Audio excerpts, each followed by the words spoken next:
Hello, मैं Suman Goyal, astrologer and vastu consultant. सबसे पहले मैं यहाँ पर इस मंच को प्रणाम करती हूँ जिस पर इतने विद्वान जन बैठे हुए हैं। इसके बाद डॉक्टर एच.एस. रावत जी का, महंत जी का और अरुण बंसल सर जी का, क्योंकि मैंने फ्यूचर पॉइंट से भी बहुत कुछ सीखा है, और मेरी फेवरेट आभा मैम और मनविंदर जी, शास्त्री जी, यहाँ पर जितने भी और विद्वान जन हैं और जो सभी सुन भी रहे हैं, मेरा उन सबको प्रणाम। मुझे जो आचार्य परवीन सोनी जी, जो कि ये प्रोग्राम सारा अरेंज कर रहे हैं, उनको बहुत ही हार्दिक शुभकामनाएं और धन्यवाद करती हूँ।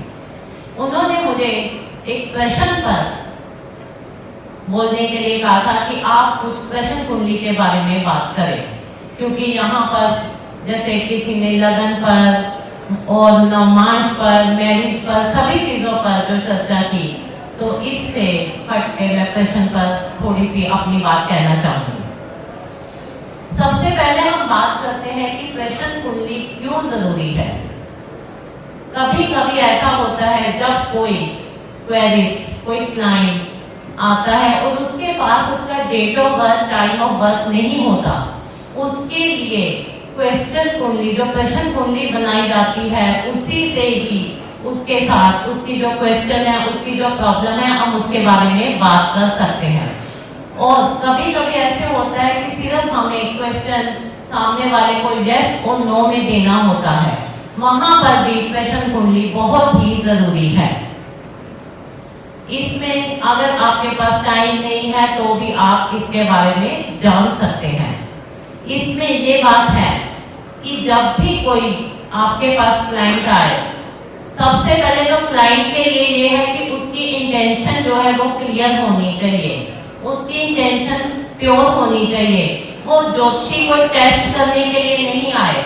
आजकल ऐसे होता है कि बहुत सारे जैसे एस्ट्रोलॉजर्स हैं, तो कुछ लोग सिर्फ एक पहले एस्ट्रोलॉजर के पास गए, फिर दूसरे के पास गए। इससे क्या होता है कि अगर उसकी इंटेंशन क्लियर नहीं है तो उसको अपने क्वेश्चन का सही आंसर नहीं मिल पाता। इसके बारे में भी मैं बात करूंगी अभी। और इसके साथ साथ एक ज्योतिषी के लिए, उसके लिए जिस समय सामने कोई उसके पास क्वेश्चन के लिए आया है, तो उसका पीस ऑफ माइंड बहुत ही जरूरी है। वो थका हुआ फील ना करे, वो बायस्ड ना हो, वो जजमेंटल ना हो। तो ये सारी चीज़ें जो है ज्योतिषी के भी अपने आप में सही हो, तभी वो अच्छा आंसर दे पाते हैं। कभी कभी ऐसा होता है हम किसी सेमिनार में जाते हैं या कहीं ट्रैवल कर रहे होते हैं, तो हमें देखकर सामने किसी को क्वेश्चन याद आ जाता है ज्योतिषी को देखकर। मैंने किसी एक ट्रैवल में डॉक्टर एच.एस. रावत जी के साथ कहीं जा रही थी, तो वहीं किसी ने रास्ते में उनको भी ऐसे क्वेश्चन किया, तो उन्होंने बोला कि ऐसे रास्ते में जो है आंसर नहीं देंगे, इसके लिए कहीं मिलकर बैठकर बात होगी। ये बिल्कुल ठीक है, क्योंकि अगर आप कहीं रास्ते में आंसर देते हैं तो उससे वो एक्यूरेसी नहीं आएगी। क्यों? क्योंकि वो क्वेश्चन आपके माइंड में नहीं था। आपने जब किसी ज्योतिषी को देखा, उस समय वो क्वेश्चन आपके माइंड में आया, तो इसका मतलब उसकी प्रेडिक्शन उतनी एक्यूरेट नहीं होगी। तो कभी भी ज्योतिषी को कहीं चलते फिरते में कभी आंसर नहीं देना चाहिए। क्यों? क्योंकि हमारा ज्योतिषी, मैं फिर भी ये कहूँगी कि इसमें जो है ज्योतिषी कभी भी गलत हो सकता है, पर हमारा ज्योतिष कभी गलत नहीं हो सकता। जैसे कि प्रश्न कुंडली जब हमारे सामने आती है तो हम इसमें काल होरा को भी देखते हैं। उसमें ये है कि जिस होरा, जैसे कि बृहस्पति की होरा में क्वेश्चन है, तो वो होरा अगर केंद्र या ट्राइन, इन दोनों को साथ कहीं भी रिलेशन बनाती है, तो इसका मतलब उसका क्वेश्चन जेन्युइन है, तो उसको जो है उसका आंसर उस समय देना चाहिए।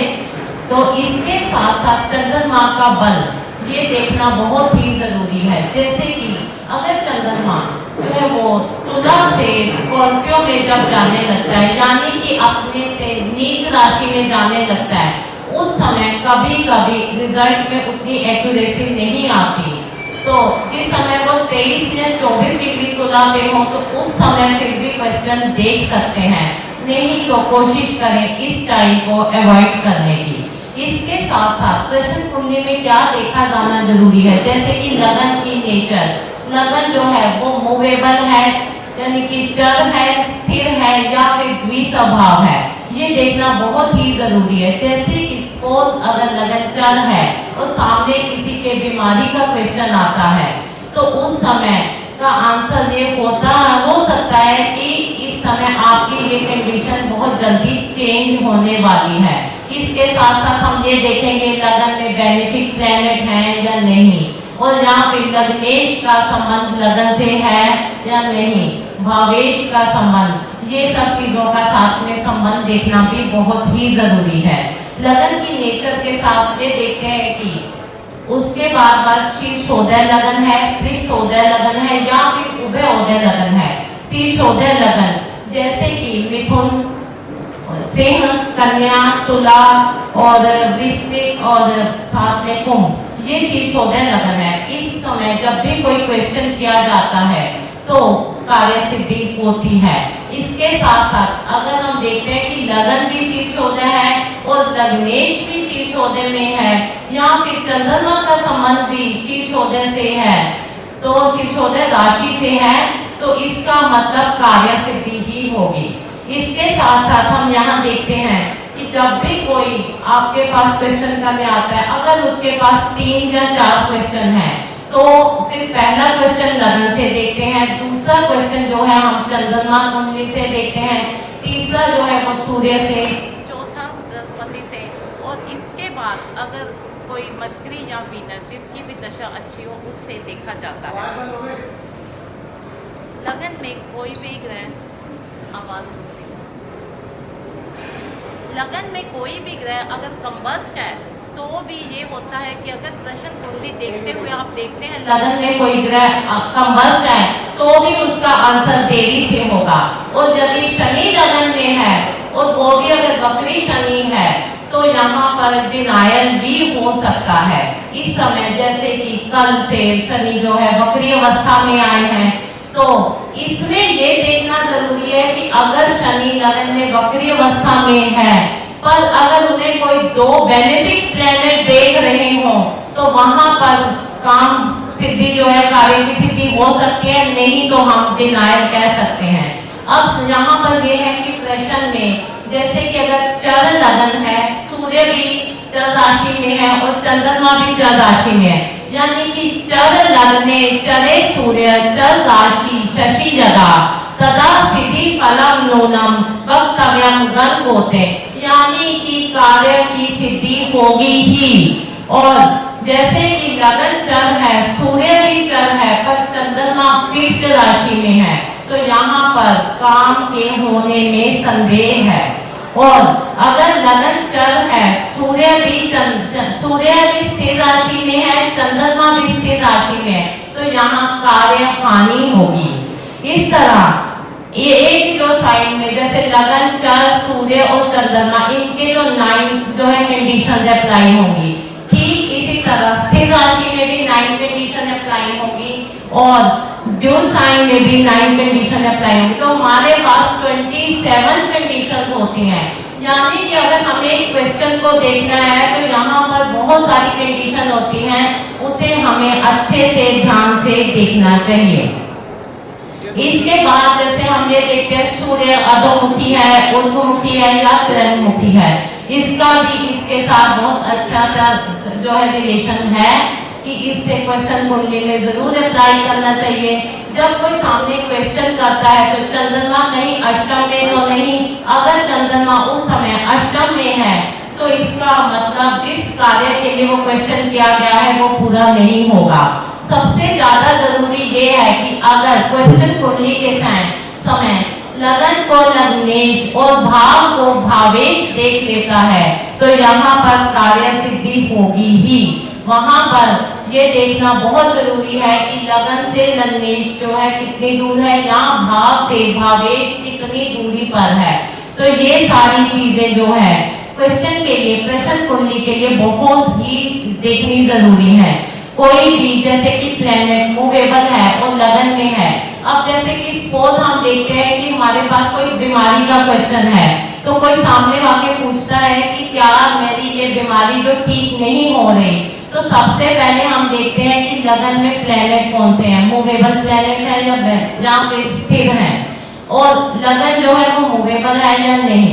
अगर लगन मूवेबल है और लगन में कोई पापी प्लेनेट है, तो हम यहाँ पे कहेंगे, क्योंकि लगन डॉक्टर को दिखाता है, तो कहेंगे कि यहाँ हमें आपको डॉक्टर चेंज करने की जरूरत है। और जो 10th हाउस है, 10वां भाव, ये पेशेंट को जो है कि वो अपनी बीमारी को लेकर कितना सीरियस है, कि उसका जो इलाज है वो सही चल रहा है या नहीं। और 4th हाउस जो है वो मेडिसिन को दिखाता है। अगर वहां कोई पापी ग्रह है तो यहाँ देखेंगे कि आपको मेडिसिन चेंज करनी है, इसी से भी बस आपका जो है ट्रीटमेंट ठीक हो जाएगा।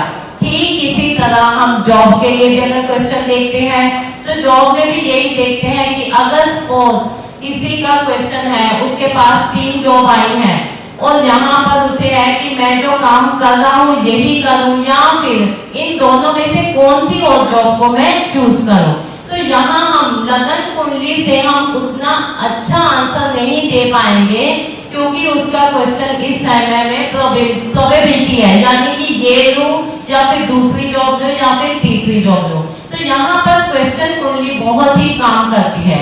उस समय अगर हम क्वेश्चन लगाते हैं और सपोज यहाँ पर मूवेबल, और ये चीजें तो जो मैं बता चुकी हूँ ये तो देखना ही है, साथ में देखते हैं कि जो हमें क्वेश्चन पूछ रहा है अगर वही लगन आ जाता है जो कि क्वेश्चन का लगन है, तो इसका मतलब क्या है कि जो वो जॉब कर रहा है वही ठीक है। इसके साथ साथ हमें ये देखना है कि वहां पर कितने बेनिफिक प्लैनेट हैं, कितने मेलेफिक प्लैनेट हैं, ये सब चीजें देखनी बहुत ही जरूरी है। और यहाँ पे ये देखना बहुत ही जरूरी है कि जो कार्येश है वो 6ठे, 8वें या 12वें भाव में ना गया हो और उसे कोई भी मेलेफिक प्लैनेट जो है ना देख रहा हो। अगर ये चीजें ही हम इतनी चीजें ही देखते हैं, यानी कि एक जन्म कुंडली का जिस टाइम जो दिखाने आ रहा है उसकी एक प्रश्न कुंडली और जन्म कुंडली को भी साथ देके अगर हम उसे 20-25 मिनट ध्यान से शांत होकर देख लेते हैं, तो इसका बहुत अच्छे से हम उसको आंसर दे सकते हैं। तो इसलिए प्रश्न कुंडली जो बहुत ही सटीक है।